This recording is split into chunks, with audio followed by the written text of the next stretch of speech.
एक बार की बात है, एक युवक बुद्ध के पास आया।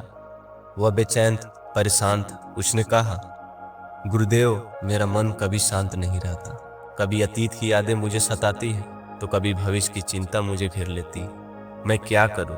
बुद्ध मुस्कुराए और बोले, पहले तन को शांत करो, फिर मन भी स्वतः ही शांत हो जाएगा। युवक ने पूछा, तन को शांत करने से मन कैसे शांत होगा? बुद्ध ने उत्तर दिया, हमारे शरीर में दो मुख्य शक्तियां होती हैं, कर्मेंद्रिय और ज्ञानेंद्रिय। कर्मेंद्रिय यानी वे अंग जो कार्य करते हैं, हाथ, पैर, वाणी आदि, और ज्ञानेंद्रिय यानी वे अंग जो ज्ञान प्राप्त करते हैं, आंख, कान, नाक आदि। जब तुम अपने कार्यों में संपूर्णता लाओगे, आनंद के साथ करोगे, तो तुम्हारा मन भी स्थिर हो जाएगा। बीते हुए कल और आने वाले कल में मत उलझो। बुद्ध आगे बोले, अतीत में उलझे रहने से दुख बढ़ता है और भविष्य की चिंता करने से डर। जो बीत गया वह वापस नहीं आएगा, जो आने वाला है वह अभी बना नहीं, लेकिन इस क्षण में जो तुम कर रहे हो वह तुम्हारे भविष्य का निर्माण करेगा। युवक ने पूछा, तो क्या हमें अपने बीते अनुभवों से सीख नहीं लेनी चाहिए? बुद्ध ने कहा, सीखना और उसमें उलझ जाना ये दोनों अलग बातें हैं। यदि तुम अपनी गलतियों से सीखकर आगे बढ़ते हो तो वह ज्ञान है, लेकिन यदि तुम उन्हें याद करके बार बार दुखी होते हो तो वह जंजीर बन जाती है। अब बात करते स्वयं पर विजय प्राप्त करना जरूरी क्यों है। बुद्ध ने एक और महत्वपूर्ण बात कही, जीवन में हजारों लड़ाइयाँ जीतने से बेहतर है कि इंसान खुद को जीत ले।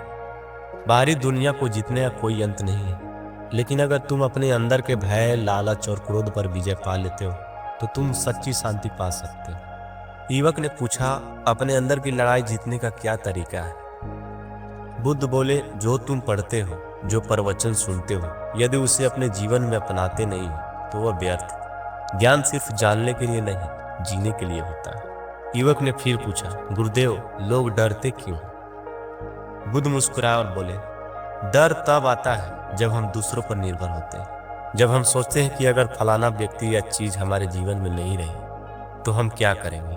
लेकिन जीवन कभी किसी के लिए नहीं रुकता। बुद्ध ने उसे एक पेड़ की ओर इशारा करते हुए कहा, देखो इस वृक्ष को। यह वर्षा हो या सूखा, आंधी हो या धूप, यह अपनी जड़ों से जुड़ा रहता है। इसे किसी से शिकायत नहीं होती, यह बस बढ़ता रहता है। ऐसे ही तुम्हें भी अपने आत्मबल पर भरोसा करना चाहिए। युवक अब समझ चुका था। वह बोला, गुरुदेव, तो इसका मतलब है कि जब तक मैं अपने विचारों को नियंत्रित नहीं करूंगा, जब तक मैं खुद पर विजय नहीं पाऊंगा, तब तक मेरा जीवन शांति से नहीं भर सकता। बुद्ध ने मुस्कुराते हुए कहा, बिल्कुल। और याद रखना, सच्चा सुख बाहरी चीजों में नहीं, बल्कि तुम्हारे अपने मन की शांति में। युवक ने प्रणाम किया और एक नया जीवन शुरू करने का संकल्प लिया। दोस्तों, वीडियो अगर अच्छा लगा हो तो हमारे वीडियो को लाइक एवं चैनल को सब्सक्राइब कर दीजिएगा। धन्यवाद।